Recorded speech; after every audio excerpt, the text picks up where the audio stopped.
لالا مجھے باہر نکالیں، مجھے سانس نہیں آ رہی، خدارا دروازہ کھولیں، میں مر جاؤں گی۔ آیت تھامتے ہوئے بند دروازے پر اپنے کمزور ہاتھ مار رہی تھی، جبکہ اس کی آواز اندھیرے اور حبس زدہ اسٹور روم کی دیواروں سے ٹکرا کر واپس اسی کی سماعتوں میں گونج رہی تھی۔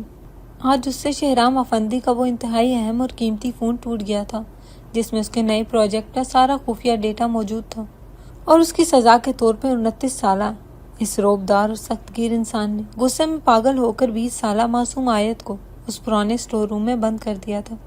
گھر کے تمام ملازمین اور تایا جان سمیت سبھی لوگ ایک قریبی رشتہ دار کی شادی میں گئے ہوئے تھے، اور اس وقت اس وسیع اور عریض حویلی نما گھر میں صرف وہ دونوں اکیلے تھے۔ آیت کو اندھیرے اور بند جگہوں سے شدید خوف آتا تھا۔ وہ رو رو کر دہائیاں دے رہی تھی کہ اسے چکر آ رہے تھے، اور اس کا توازن بگڑنے سے میز پہ رکھا فون نیچے گر گیا۔ مگر غصے کے مارے شہرام کی آنکھوں پر جیسے پٹی بندھی ہوئی تھی۔ رات کافی دیر ہو گئی تھی۔ جب شہرام کا غصہ کچھ ٹھنڈا ہوا اور وہ اپنے کمرے میں سگار پیتا ہوا صوفے پر بیٹھا تھا تو اچانک اسے آیت کا خیال آیا کہ وہ کئی گھنٹوں سے اس حبس زدہ کمرے میں بند ہے۔ یہ سوچتے ہی اس کے دل میں ایک انجانا سا خوف سرسر آ گیا، اور وہ تیزی سے اسٹور روم کی طرف بھاگا۔ اس نے کانپتے ہاتھوں سے دروازہ کھولا تو اس کے قدم وہیں چوکھٹ پر جم گئے۔ وہ اپنے ہوش و حواس سے بیگانہ ٹھنڈی زمین پر بے جان سی لیٹی ہوئی تھی، اور اس کا چہرہ زرد پڑ چکا تھا۔ شہرام کا دل جیسے دھڑکنا بھول گیا۔ اس نے فوراً آگے بڑھ کے اس کے سرد پڑتے وجود کو اپنی مضبوط باہوں میں اٹھایا اور پاگلوں کی طرح بھاگتا ہوا اپنے کمرے میں لایا اور اسے نرم بیڈ پہ لٹایا۔ آنکھیں کھولو آیت۔ وہ شدید گھبراہٹ میں اسے ہوش میں لانے کی کوشش کر رہا تھا اور اس کے ٹھنڈے ہاتھ پاؤں مل رہا تھا۔ اس کی اپنی سانسیں بے ترتیب ہو رہی تھی۔ وہ اس پر جھکا ہوا تھا۔ یہ سب کیا ہو رہا ہے؟ جب اچانک کمرے کا دروازہ کھلا اور 55 سالہ ہاشم آفندی اپنی بیوی کے ساتھ کمرے میں داخل ہوئے تو سامنے کا منظر دیکھتے ہی وہ دھاڑے تھے۔ بیٹی، یہ سب تمہارے ساتھ کس نے کیا ہے؟ میری بچی کو کیا ہوا؟ ہاشم آفندی اپنی یتیم بھتیجی کو اس حال میں دیکھ کر تڑپ اٹھے اور تیزی سے آگے بڑھ کر اس کے ماتھے پر ہاتھ رکھتے ہوئے بولے۔ آیت نے ان کی آواز سن کر نیم بے ہوشی کے عالم میں بمشکل اپنی بھاری پلکیں کھولی اور ڈرتے ہوئے شہرام کی طرف اشارہ کر دیا۔ یہ اشارہ دیکھ کر ہاشم آفندی کا غصہ آسمان کو چھونے لگا۔ انہوں نے شہرام کو گریبان سے پکڑا اور پوری طاقت سے پیچھے دھکیلا۔ تم اتنے ظالم اور گھٹیا کیسے ہو سکتے ہو؟ شہرام، تم نے میری بچی کی جان لینے کی کوشش کی ہے؟ کیا کیا ہے تم نے اس کے ساتھ؟ سچ بتاؤ مجھے۔ ابھی اسی وقت نکاح خواہاں کو بلاؤ۔ ہاشم آفندی دھاڑے اور ان کی آواز پورے گھر میں گونج رہی تھی۔ تائی جان نے انہیں روکنے کی بہت کوشش کی، مگر ہاشم آفندی کسی کی سننے کو تیار نہیں تھے، اور 25 منٹ کے اندر اندر ان دونوں کا نکاح پڑھا دیا گیا، اور شہرام ہکا بکا کھڑا بس یہ سب دیکھتا رہ گیا، جبکہ آیت دوبارہ مکمل طور پر بے ہوش ہو چکی تھی اور اسے اندازہ بھی نہیں تھا کہ اس کی زندگی کا کتنا بڑا فیصلہ ہو چکا ہے۔ آیت ہاشم آفندی کے چھوٹے بھائی کی اکلوتی نشانی تھی، جس کے والدین اس کے بچپن میں ہی ایک خوفناک ٹریفک حادثے میں دنیا سے چلے گئے تھے۔ ہاشم آفندی نے اسے اپنی سگی بیٹیوں سے بڑھ کر پیار اور تحفظ دیا تھا۔ وہ انتہائی حسین اور معصوم لڑکی تھی، جس کی بڑی بڑی سیاہ غلافی آنکھیں اور کمر تک آتے گھنے سیاہ بال کسی کو بھی پہلی نظر میں مسحور کرنے کے لیے کافی تھے۔ مگر اس گھر میں تائی جان کو اس کا وجود ایک آنکھ نہیں بھاتا تھا۔ وہ ہمیشہ اس سے نوکرانیوں والا سلوک کرتی اور اسے ہر بات پر طعنے دیتی، جبکہ شہرام اس گھر کا اکلوتا چشم و چراغ اور شہر کا ایک بہت بڑا اور کامیاب بزنس مین تھا۔ وہ انتہائی روبدار، وجیح اور سخت مزاج انسان تھا، جس کی ایک بھاری آواز سے پورے گھر میں سناٹا چھا جاتا۔ آیت بچپن سے ہی شہرام سے بہت ڈرتی تھی اور اس کے سامنے جانے سے ہمیشہ کتراتی تھی، کیونکہ شہرام کی نظروں میں ہمیشہ ایک عجیب سی سختی اور سرد مہری رہتی تھی جو آیت کے معصوم دل کو دہلا دیتی تھی۔ اگلی صبح جب آیت نے کراہتے ہوئے آنکھیں کھولی اور جب اسے ہوش آیا تو وہ خود کو شہرام کے شاندار اور بڑے سے کمرے میں پا کر بری طرح گھبرا گئی۔ اسے رات کا سارا واقعہ بہت دھندلا سا یاد تھا کہ کیسے اسے اندھیرے میں بند کیا گیا تھا اور کیسے اس کے تایا جان نے غصے میں آ کر نکاح خواہاں کو بلوایا تھا۔ وہ بیڈ پر سمٹ کر بیٹھ گئی اور اس کا دل زور زور سے دھڑکنے لگا جب شہرام واش روم سے سیاہ تولیے سے اپنے گیلے بال خشک کرتا ہوا باہر نکلا۔ اس کی سرخ اور سوجی ہوئی آنکھیں صاف بتا رہی تھیں کہ وہ رات بھر سو نہیں سکا۔ وہ اپنی روٹین کے مطابق سیاہ 3 پیس سوٹ میں ملبوس تھا۔ اس نے آیت کو جاگتا دیکھ کر تولیہ ایک طرف پھینکا اور ایک انتہائی طنزیہ اور زہریلی مسکراہٹ کے ساتھ اس کے قریب آیا اور جھک کر بولا، تم نے بہت اچھی اور گہری چال چلی ہے آیت۔ میرے باپ کے سامنے میری مجبوری کا فائدہ اٹھا کر مجھ پر الزام لگا کر اس گھر کی مالکن بننے کا تمہارا خواب آخرکار پورا ہو ہی گیا۔ تم جیسی لڑکی اور کیا چاہتی ہوگی؟ آیت کی سیاہ آنکھوں سے بے اختیار آنسو بہنے لگے۔ وہ اپنے سوکھے ہونٹوں پر زبان پھیرتے ہوئے صفائی دینا چاہتی تھی کہ اس نے کوئی الزام نہیں لگایا، بلکہ وہ تو ڈر اور تکلیف کے مارے کچھ کہہ ہی نہیں سکی تھی۔ لیکن شہرام نے اس کی ایک نہ سنی اور نفرت سے اسے دیکھتا ہوا کمرے سے باہر نکل گیا۔ یہ ان کی شادی شدہ زندگی کا پہلا دن تھا، جو شدید غلط فہمیوں، کڑوے ہوئے الفاظ اور بے گناہ آنسوؤں سے شروع ہوا تھا۔ تائی جان کا غصہ تو پہلے ہی 7ویں آسمان پر تھا۔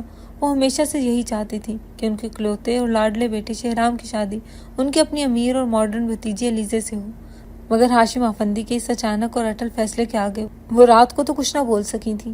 اسی لیے صبح ہوتے ہی انہوں نے اپنا سارا غصہ اور زہر آیت پر نکالنا شروع کر دیا۔ ہاشم افندی اپنے کسی ضروری کام سے شہر سے باہر جا چکے تھے اور تائی جان کو کھل کر کھیلنے کا موقع مل گیا تھا۔ انہوں نے سب سے پہلے تو گھر کے سارے ملازمین کو 1 ہفتے کی چھٹی دے دی اور آیت کو سختی سے حکم دیا کہ اب وہ اس گھر کی بہو کم اور نوکرانی زیادہ ہے اور گھر کا سارا کام اب اسی ہی کرنا ہوگا۔ آیت جو پہلے ہی رات کے خوفناک واقعے، بخار اور شہرام کی شدید نفرت سے ٹوٹی ہوئی تھی، وہ بغیر کوئی حرف شکایت زبان پر لائے خاموشی سے سارے گھر کے کام کرنے لگی۔ اس کے نازک اور دھودیا ہاتھ مسلسل برتن دھو دھو کر اور صفائیاں کر کر کے کھردرے ہونے لگے اور اس کا گلابی اور چمکتا ہوا چہرہ شدید تھکاوٹ اور کمزوری سے زرد پڑنے لگا۔ لیکن اس نے روتے ہوئے بھی ہاشم افندی کو فون پر کوئی شکایت نہیں کی، کیونکہ وہ انہیں اپنے مسائل بتا کر مزید پریشان نہیں کرنا چاہتی تھی۔ کئی دن اسی اذیت ناک روٹین کے ساتھ گزر گئے۔ شہرام روزانہ صبح سویرے ناشتہ کیے بغیر آفس چلا جاتا اور رات گئے جب وہ واپس آتا تو وہ دونوں ایک ہی کمرے میں 2 اجنبیوں کی طرح خاموشی سے رہتے تھے۔ شہرام کمرے میں رکھے بڑے سے صوفے پر سوتا اور آیت بیڈ کے ایک کونے میں سمٹ کر اپنے آنسوؤں کے ساتھ رات گزارتی۔ ان کے درمیان کوئی بات نہیں ہوتی تھی سوائے شہرام کی سرد نظروں کے، جو کبھی کبھار آیت کے وجود کو چیرتی ہوئی گزر جاتی۔ ایک دن مئی کی شدید اور چلچلاتی دوپہر کو شہرام اچانک کسی اہم فائل کے لیے آفس سے گھر واپس آیا تو پورا گھر سنسان پڑا تھا۔ وہ سیدھا اپنے کمرے کی طرف جا رہا تھا کہ اچانک اس کی نظر کچن کی طرف گئی۔ اس نے دیکھا کہ آیت سخت گرمی اور ہاپس میں چولہے کے سامنے کھڑی اکیلے پورے گھر کے لیے کھانا بنا رہی ہے۔ اس کا دوپٹہ اس کے کندھے سے ڈھلکا ہوا تھا اور وہ پسینے سے بری طرح شرابور تھی۔ اس کے چہرے پر ایک عجیب سی معصومیت اور انتہا کی تھکاوٹ تھی۔ شہرام کے قدم وہیں رک گئے اور اس کے دل میں پہلی بار ایک عجیب سی اور نامعلوم کسک اٹھی۔ اس نے غور سے اس لڑکی کو محسوس کیا، جو لڑکی اس کے شدید غصے کی وجہ سے موت کے منہ میں جا چکی تھی۔ وہ کتنی خاموشی اور صبر سے اس گھر کے سارے ظلم سہ رہی ہے۔ اس نے ایک بار بھی اس سے کوئی شکایت نہیں کی۔ وہ تیزی سے پلٹا اور سیدھا اپنی ماں کے کمرے میں گیا اور تائی جان کو جا کر انتہائی سخت لہجے میں کہا اگر آئندہ اس نے آیت کو کچن میں قدم رکھتے یا کوئی کام کرتے ہوئے دیکھا تو وہ اس گھر کو ہمیشہ کے لیے چھوڑ دے گا اور پھر کبھی واپس نہیں آئے گا۔ تائی جان شہرام کے اس بدلے ہوئے اور غصے والے روپ کو دیکھ کر حیران اور پریشان رہ گی۔ انہیں بالکل سمجھ نہیں آ رہا تھا کہ جو بیٹا آیت کی شکل تک دیکھنے کا روادار نہیں تھا اور اس سے انتہائی نفرت کرتا تھا، وہ اچانک اس کی طرف داری کیوں کر رہا ہے۔ آیت کچن سے پانی لینے کے لیے باہر آئی تھی اور اس نے چھپ کر دروازے کے پیچھے سے یہ سب سن لیا تھا اور اس کے دل میں شہرام کے لیے جو ایک گہرا خوف بسا ہوا تھا، اس میں پہلی بار تھوڑی سی کمی آنے لگی تھی۔ رات کو جب شہرام تھکا ہارا کمرے میں آیا اور صوفے پر سر گرا کر آنکھیں موندے لیٹا تھا تو آیت نے ڈرتے ڈرتے اور ہچکچاتے ہوئے اسے پانی کا گلاس پیش کیا۔ شہرام نے آنکھیں کھول کر اس کی طرف دیکھا اور اس کی کانپتی انگلیوں کو غور سے دیکھا۔ گلاس پکڑتے ہوئے جان بوجھ کر یا انجانے میں اس کی مضبوط انگلیوں سے آیت کا نرم ہاتھ ٹکرایا تو آیت کے پورے وجود میں ایک عجیب سی سنسنی دوڑ گئی اور اس نے جلدی سے ہاتھ پیچھے کھینچ لیا۔ شہرام نے پہلی بار اسے اتنے غور اور نرمی سے دیکھا تھا۔ اس کی بڑی بڑی گلافی آنکھوں میں چھپی گہری اداسی اور خوف شہرام کے دل کو چیر رہا تھا۔ اس نے انتہائی نرم اور دھیمے لہجے میں کہا کہ تمہیں اتنا کام کرنے کی یا کسی سے ڈرنے کی کوئی ضرورت نہیں ہے۔ تم اب اس گھر کی عزت ہو اور میری ذمہ داری ہو۔ یہ چند الفاظ سن کر آیت کے خوفزدہ اور بے چین دل کو ایک عجیب سا اور ناقابل بیان سکون ملا۔ وہ جلدی سے نظریں جھکا کر وہاں سے ہٹ گئی۔ کچھ ہی دنوں بعد ہاشم افندی واپس آ گئے اور ان کا ایک بہت قریبی دوست کی بیٹی کی شادی کی تقریبات شروع ہو گئی، جس میں پورے خاندان کو خاص طور پر مدعو کیا گیا تھا۔ شہرام نے ہاشم افندی کے کہنے پر آیت کو اپنے ساتھ شاپنگ پر لے جانے کا فیصلہ کیا، کیونکہ اس کے پاس شادی پر پہننے کے لیے کوئی ڈھنگ کا لباس نہیں تھا۔ گاڑی کا سفر بالکل خاموش اور پرسکون تھا، لیکن اسی خاموشی میں بھی ایک عجیب سا اور دل کو دھڑکانے والا احساس موجود تھا۔ آیت فرنٹ سیٹ پر خاموشی سے اپنے ہاتھ آپس میں الجھائے بیٹھی تھی اور شہرام ڈرائیو کرتے ہوئے بار بار ریور ویو مرر سے آیت کی جھکی ہوئی لمبی پلکوں اور معصوم گلابی چہرے کو بغور دیکھ رہا تھا۔ اسے پہلی بار احساس ہوا تھا کہ وہ لڑکی واقعی بے پناہ خوبصورت ہے۔ مال میں پہنچ کر وہ مختلف برانڈز پر گئے اور آخر کار شہرام نے اس کے لیے ایک انتہائی قیمتی اور دلکش سرخ رنگ کا بھاری کام والا لباس پسند کیا، جس کی قیمت دیکھ کر آیت کی آنکھیں پھٹی کی پھٹی رہ گئیں۔ آیت نے ہچکچاتے اور گھبراتے ہوئے دھیمی آواز میں کہا، یہ بہت زیادہ مہنگا ہے، ہم کوئی عام سا سوٹ لے لیتے ہیں، مجھے اتنے مہنگے کپڑوں کی عادت نہیں ہے۔ لیکن شہرام نے فوراً اس کی بات کاٹتے ہوئے ایک گہری اور پرکشش مسکراہٹ کے ساتھ کہا کہ میری بیوی پر اس سے کم کچھ جچتا بھی نہیں ہے، اور میں اپنی چیزوں پر سمجھوتا نہیں کرتا۔ اس جملے اور اس میں چھپے اختیار نے آیت کے دودھیا گالوں کو شرم اور حیا سے بالکل لال کر دیا، اور شہرام اس کی اس بے ساختہ حیا اور جھکی ہوئی پلکوں پر اپنا سخت دل وہیں ہار بیٹھا۔ شادی والے دن جب آیت وہ سرخ لباس پہن کر تیار ہوئی تو وہ بہت پیاری لگ رہی تھی۔ اس نے بہت ہلکا سا میک اپ کیا تھا جو اس کی دودھیا رنگت کو مزید نکھار رہا تھا، اور اس کے لمبے گھنے سیاہ بال اس کی نازک کمر پر بکھرے ہوئے تھے۔ جب وہ ہچکچاتے ہوئے اور اپنے دوپٹے کو مٹھیوں میں بھینچتے ہوئے کمرے سے باہر آئی تو شہرام، جو سیاہ 3 پیس سوٹ میں ملبوس اپنے فون پر کسی سے بات کرنے میں مصروف تھا، اسے دیکھ کر مکمل طور پر ساکت رہ گیا۔ اس کی گہری سیاہ آنکھیں آیت کے معصوم اور گلابی چہرے سے ہٹ نہیں رہی تھی۔ وہ بے اختیار فون جیب میں رکھتا ہوا اس کے بالکل قریب آیا اور اس کے کان کے پاس جھک کر انتہائی دھیمی اور مدہوش کن آواز میں سرگوشی کی، بہت خوبصورت ہو تم۔ آیت کے دل کی دھڑکنیں یہ سن کر بے قابو ہونے لگی اور اس کی سانسیں تیز ہو گئیں۔ شہرام نے انتہائی نرمی سے اس کا ہاتھ پکڑا اور اسے اپنے ساتھ فنکشن میں لے گیا، جہاں ہال میں داخل ہوتے ہی سب کی نظریں اس خوبصورت جوڑے پر ٹک گئیں۔ فنکشن کے دوران جب سب مہمانوں کی نظر آیت کی خوبصورتی اور شہرام کی اس کے لیے توجہ پر جمی تھی تو تائی جان کی وہی ماڈرن اور مغرور بھتیجی علیزے، جس سے وہ شہرام کی شادی کرنا چاہتی تھی، حسد کی آگ میں جلنے لگی۔ اس نے تائی جان کے ساتھ مل کر ایک انتہائی گھٹیا اور گہری چال چلی۔ جب شہرام ہاشم افندی کے ساتھ مہمانوں کو ملنے میں مصروف تھا تو تائی جان نے جان بوجھ کر آیت کو ایک سنسان کوریڈور کی طرف کسی کام کے بہانے بھیجا جہاں علیزے پہلے سے موجود تھی۔ علیزے نے آیت کو دیکھتے ہی انتہائی زہریلے طنز کرنا شروع کر دیے۔ تم جیسی 2 کوڑی کی یتیم لڑکی نے پتہ نہیں کون سا جادو کیا ہے جو شہرام جیسے شاندار انسان کو پھنسا لیا۔ تم تو ہمارے گھر کی نوکرانی بننے کے لائق بھی نہیں تھی، اور اب اس کی بیوی بن کر یوں اتراتی پھر رہی ہو۔ آیت نے انتہائی نرمی اور تہذیب سے جواب دیا، میں نے کوئی جادو نہیں کیا، یہ تایا جان کا فیصلہ تھا، اور میں شہرام کی عزت کرتی ہوں۔ آپ کو ہمارے پرسنل معاملے میں دخل نہیں دینا چاہیے۔ لیکن علیزے کا مقصد تو کچھ اور ہی تھا۔ اس نے دیکھا کہ شہرام اور تائی جان اسی طرف آ رہے ہیں تو اس نے اچانک اپنے گلے کا انتہائی قیمتی ہار خود ہی کھینچ کر توڑ دیا اور زور زور سے رونے اور چیخنے کی اداکاری کرنے لگی۔ شور سن کر شہرام اور تائی جان فوراً وہاں پہنچ گئے اور تائی جان نے جھوٹا واویلا مچاتے ہوئے کہا، دیکھو شہرام، اس لڑکی کی حرکتیں آج سب کے سامنے علیزے پر ہاتھ اٹھا رہی ہے اور اس کا ہار چھیننے کی کوشش کر رہی ہے۔ اسے ہماری دی ہوئی عزت راس نہیں آ رہی۔ علیزے نے مگر مچھ کے آنسو بہاتے ہوئے شہرام سے روتے ہوئے کہا کہ شہرام، یہ مجھ سے کہہ رہی تھی کہ اس نے تم سے صرف تمہارے پیسوں اور جائیداد کے لیے شادی کی ہے، اور وہ بہت جلد مجھے اور تائی جان کو اس گھر سے دھکے دے کر نکال دے گی۔ جب میں نے اسے سمجھانے کی کوشش کی تو یہ ہاتھا پائی پر اتر آئی۔ شہرام، جو ابھی آیت پر اعتبار کرنا سیکھ ہی رہا تھا، جس کے دل میں ابھی محبت کے بیج پھوٹ رہے تھے، اس کے دماغ پر ایک دم غصے اور شکوک کا پردہ پڑ گیا۔ اس نے بغیر کچھ سوچے سمجھے اور بغیر آیت کی کوئی صفائی سنے انتہائی سرد اور کاٹدار لہجے میں کہا، آیت، تم واقعی اس لائق بھی نہیں۔ میں پاگل تھا جو تم پر اعتبار کرنے لگا تھا اور تمہاری اس معصومیت کو سچ سمجھ بیٹھا تھا۔ تم اندر سے اتنی ہی لالچی اور گھٹیا ہو جتنی میری ماں کہتی ہے۔ یہ سن کر آیت کا دل جیسے کسی نے مٹھی میں لے کر بے دردی سے مسل دیا ہو۔ اس کی آنکھوں سے بے تحاشا آنسو بہنے لگے۔ وہ صفائی دینا چاہتی تھی مگر شہرام کی نفرت بھری نظروں نے اس کی زبان کنگ کر دی اور وہ روتے ہوئے وہاں سے بھاگ گئی۔ تائی جان نے اس موقع کو بھرپور فائدہ اٹھایا اور جان بوجھ کر ہاشم آبندی سے چھپ کر آیت کو ڈرائیور کے ساتھ اکیلے گھر بھیج دیا تاکہ وہ فنکشن میں شہرام کے قریب نہ آ سکے اور علیزے کو اس کے ساتھ وقت گزارنے اور مزید زہر گھولنے کا موقع ملے۔ شادی کی تقریب سے واپسی پر رات کافی ہو چکی تھی اور گھر میں مکمل خاموشی چھائی ہوئی تھی۔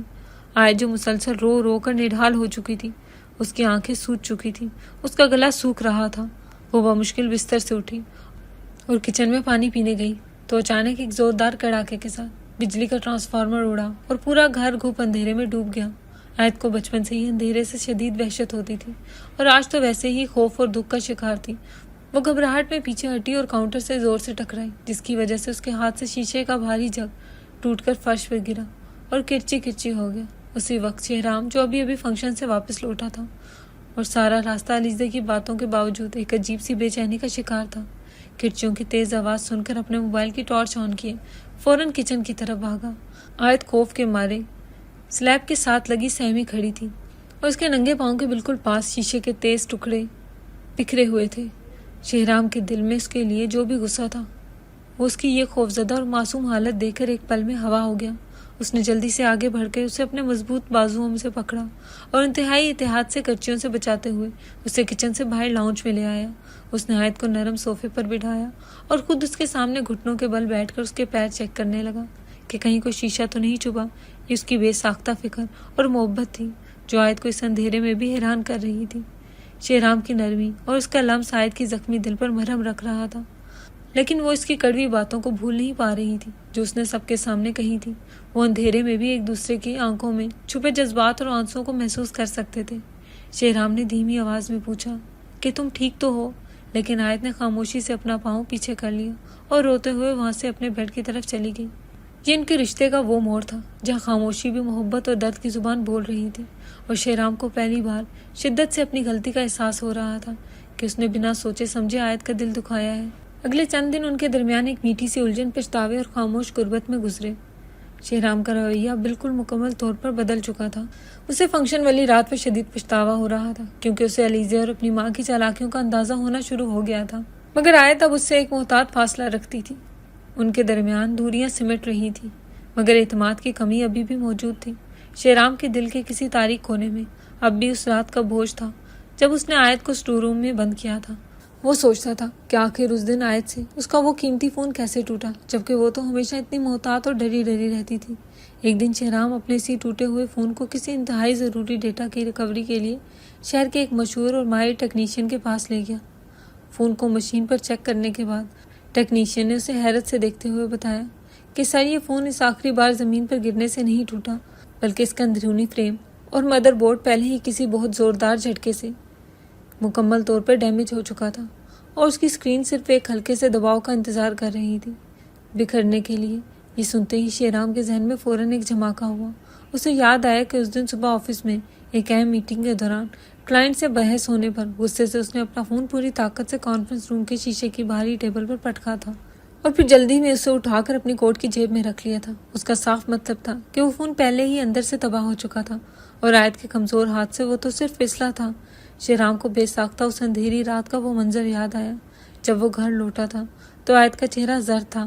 اس نے کانپتی ہوئی آواز میں کہا تھا کہ لالا، مجھے شدید چکر آ رہے تھے اور میرا توازن بگڑنے سے ہاتھ میز پر لگا تو فون نیچے گر گیا، مگر شہرام نے اپنے مخصوص غصے کی آگ میں اندھا ہو کر اس کی نہیں سنی تھی۔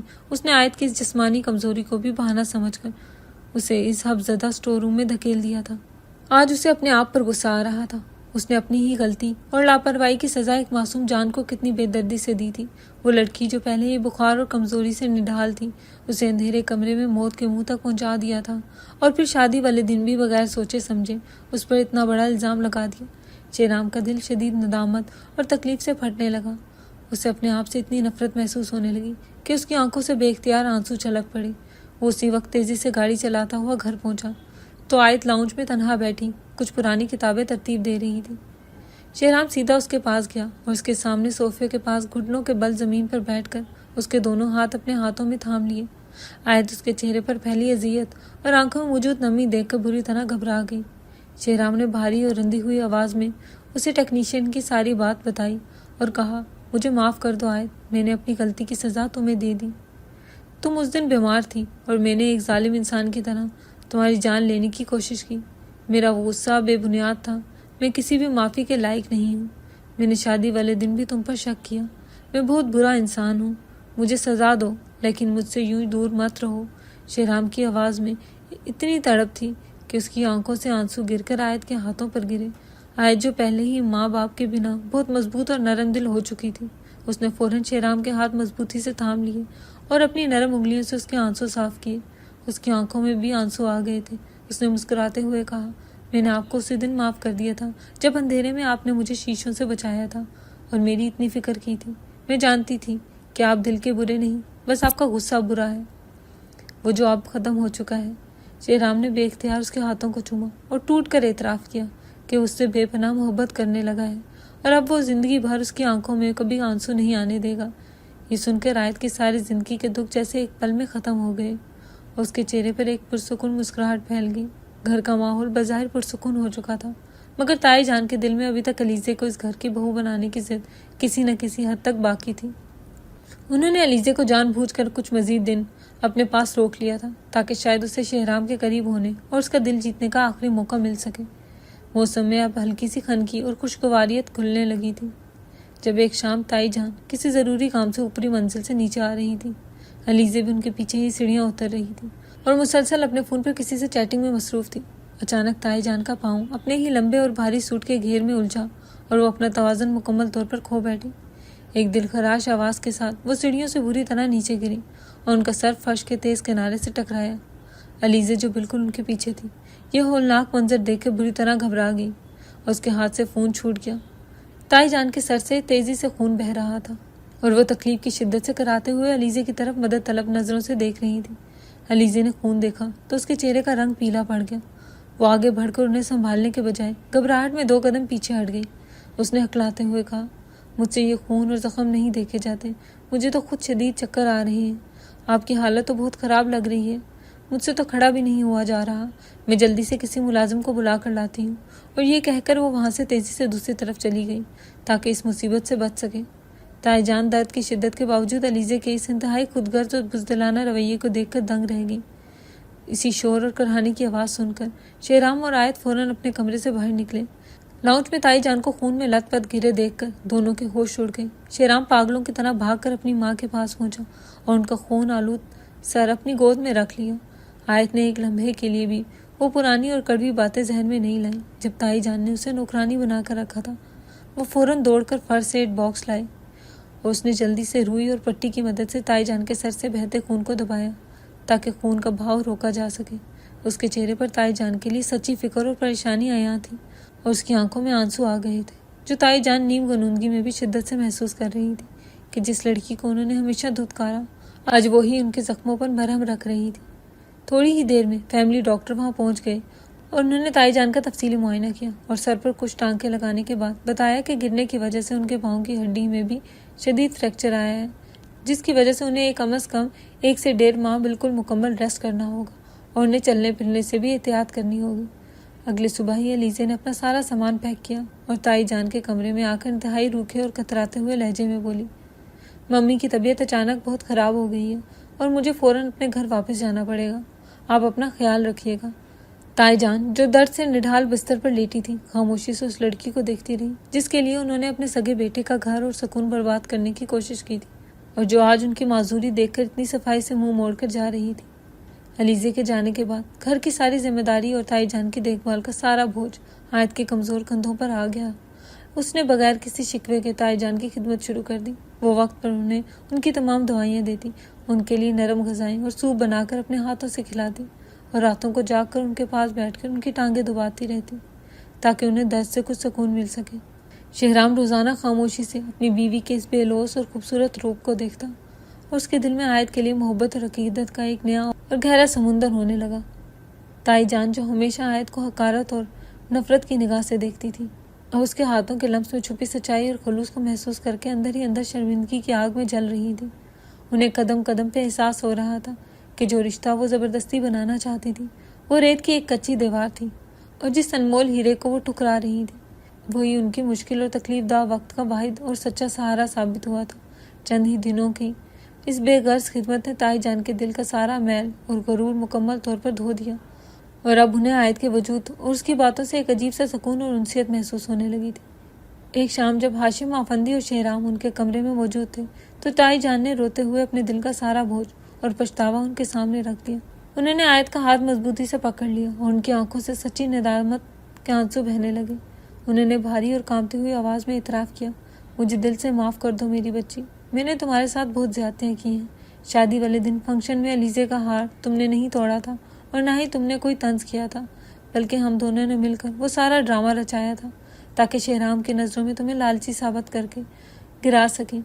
میں نے ہمیشہ تم سے برا سلوک رکھا اور اپنی کڑواہٹ تم پر اتارتی رہی، مگر تم نے میری برائی اور ہر ظلم کا جواب اتنی اچھائی سے دیا ہے کہ میں مرتے دم تک تمہاری اس محبت کی مقروض ہو گئی ہوں۔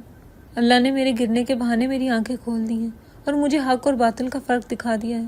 شیرام نے آگے بڑھ کر اپنی ماں کے کندھے پر نرمی سے ہاتھ رکھا اور پرسکون لہجے میں بولا، میں جانتا ہوں ماں، مجھے احساس ہو گیا تھا کہ آیت ایسا کچھ نہیں کر سکتی، اور وہ واقعی اللہ کی طرف سے انتخاب کیا ہوا ایک انمول تحفہ ہے میرے لیے۔ آج آپ کے منہ سے یہ سب سن کر میرے دل کی آخری کسک بھی اتر گئی ہے، اور مجھے خوشی ہے کہ آپ نے اسے سچے دل سے بیٹی مان لیا ہے۔ آیت نے روتے ہوئے تائی جان کے گلے لگ کر کہا، آپ شرمندہ نہ ہو تائی جان، آپ میری ماں کی جگہ ہیں اور میرے دل میں اب کوئی گلا شکوہ نہیں ہے۔ ہاشم آوندی نے مسکراتے ہوئے ان سب کو دیکھا۔ انہوں نے شیرام کو گلے لگایا اور بولے، شیرام، میرا فیصلہ غلط فہمی میں کیا گیا تھا، مگر میں خوش ہوں کہ میرے بیٹے کو اتنی اچھی جیون ساتھی ملی۔ اس گھر کی فضاؤں میں محبت اور اعتماد کی ایک نئی اور ناقابل تسخیر لہر دوڑ گئی۔ رات کے پچھلے پہر جب آیت تھکی ہاری مگر بے حد پرسکون اپنے کمرے میں آئی، کمرے میں داخل ہوتے ہی اسے ایک عجیب سی اور انتہائی مدہوش کن خوشبو کا احساس ہوا۔ اس کا پورا شاندار کمرہ سرخ گلابوں اور موتیے کے تازہ پھولوں سے مہک رہا تھا، اور بیڈ کے سائڈ ٹیبل پر رکھی موم بتیوں کی مدھم سنہری روشنی ایک انتہائی سحر انگیز اور خواب آور ماحول پیدا کر رہی تھی۔ شیرام کھلی بالکنی کے دروازے سے ٹیک لگائے کھڑا اسی کا بے صبری سے انتظار کر رہا تھا۔ سرد ہوا کے جھونکے اس کے بکھرے ہوئے بالوں کو چھو رہے تھے، اور اس کی بلیک سلک شرٹ کے کھلے کالر سے اس کی پرکشش وجاہت عیاں تھی۔ وہ ایک دلکش اور گہری مسکراہٹ کے ساتھ آگے بڑھا، اور اس نے آیت کے دونوں نازک ہاتھ اپنے مضبوط ہاتھوں میں لے کر ان کی پشت پر انتہائی نرمی سے اپنے گرم لب رکھ دیے۔ آیت کے پورے وجود میں ایک میٹھی سی سنسنی دوڑ گئی، اور اس کی لمبی سیاہ پلکیں حیا سے جھک گئیں۔ شیرام نے اس کے چہرے کے گرد بکھری لٹوں کو اس کے کان کے پیچھے کرتے ہوئے انتہائی دھیمی اور شدت جذبات سے کانپتی ہوئی آواز میں کہا، تم نے صرف میرا گھر نہیں بچایا آیت، تم نے میری روح کو تسخیر کیا ہے۔ تمہاری اس خاموش اور بے لوث محبت نے میرے اندر کے اس مغرور اور سخت گیر مرد کو ہمیشہ کے لیے اپنے سامنے جھکا دیا ہے۔ میں آج تک تمہاری ان خاموش محبتوں کا اور اس روز کے بہائے ہوئے آنسوؤں کا قرض نہیں اتار سکا، مگر اب میں تمہاری ان جھکی ہوئی پلکوں کی پناہ میں اپنی پوری زندگی گزارنا چاہتا ہوں۔ شیرام کی آواز میں اتنی گہری طلب اور جنون تھا کہ آیت کی دھڑکنیں بے قابو ہونے لگی۔ آیت نے مسکراتے ہوئے اپنا گلابی چہرہ اوپر اٹھایا اور اس کی گہری سیاہ اور خمار آلود آنکھوں میں سیدھا دیکھتے ہوئے پورے اعتماد اور نرمی سے بولی، محبتوں میں کوئی قرض نہیں ہوتے شیرام، وہاں صرف احساس اور اعتبار کی ڈور ہوتی ہے۔ آپ کا یہ مان اور مجھ پر کیا گیا اعتبار ہی میری زندگی کی سب سے بڑی اور انمول کمائی ہے۔ شیرام کے دل میں اپنی اس معصوم مگر سمجھدار بیوی کے لیے دیوانگی کا ایک ایسا طوفان اٹھا جسے اب وہ کسی صورت قابو نہیں کرنا چاہتا تھا۔ اس نے آیت کو آہستہ سے اپنی باہوں کے مضبوط اور محفوظ حصار میں کھینچ لیا۔ آیت نے بھی بغیر کسی ہچکچاہٹ کے اپنا سر اس کے چوڑے اور پرسکون سینے پر رکھ دیا، جہاں اس کے دل کی بے ترتیب دھڑکنیں صرف اور صرف آیت کے نام سے دھڑک رہی تھیں۔ کمرے کی اس خوبصورت خاموشی اور مدھم روشنی میں ان کی گرم سانسیں ایک دوسرے میں گھلنے لگیں، اور ان کے درمیان موجود وہ آخری فاصلہ بھی مٹ گیا۔ شیرام نے جھک کر اس کی کانپتی ہوئی پلکوں اور دلکش لبوں پر اپنی سچی محبت کی کبھی نہ ختم ہونے والی میٹھی مہر ثابت کر دی۔